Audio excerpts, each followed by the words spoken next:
état d'esprit, je suis un peu stressée à vous dire pour essayer le flyboard.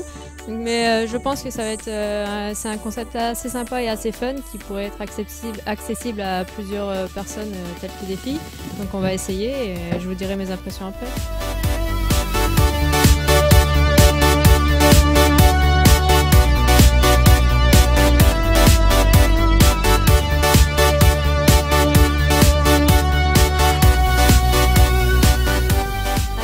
Le flyboard, comme je vous ai dit, c'est vraiment un concept super génial. Je viens d'essayer, je me suis régalée. J'ai fait un quart d'heure dans l'eau très fraîche et pourtant je me suis très bien amusée. Un peu complexe au départ pour se lever, mais dès qu'on a le coup en main, c'est parti.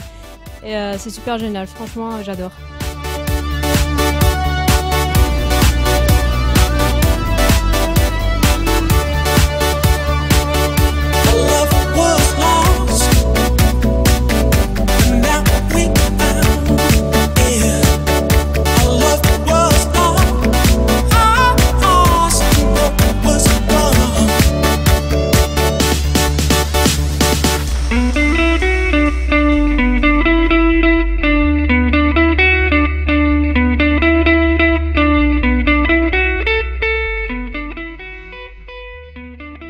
Alors le fonctionnement est très simple en fait, c'est un tuyau qui vient se connecter à n'importe quelle turbine d'un jet ski ou d'un engin comme vous avez vu sur la première vidéo. Ça peut s'adapter sur n'importe quel jet, il suffit d'une puissance de à peu près 100 chevaux pour déjà décoller à 2 mètres de haut quoi, en fait. Après il est recommandé d'avoir à peu près 150 chevaux.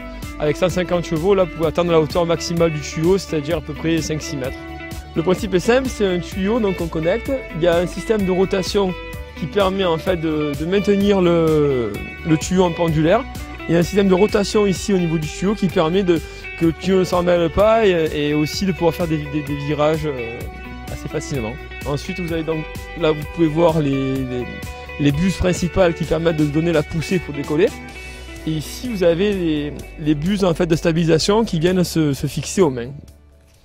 Alors en fait, on a 3 versions au niveau du flyboard. On a la première version qui va être en fait dédiée à tout ce qui est location, initiation et pour les personnes qui sont vraiment en apprentissage, où la personne en fait est sur le jet, s'occupe de démarrer et de gérer l'accélérateur. Donc ça c'est vraiment la version la plus simple pour apprendre.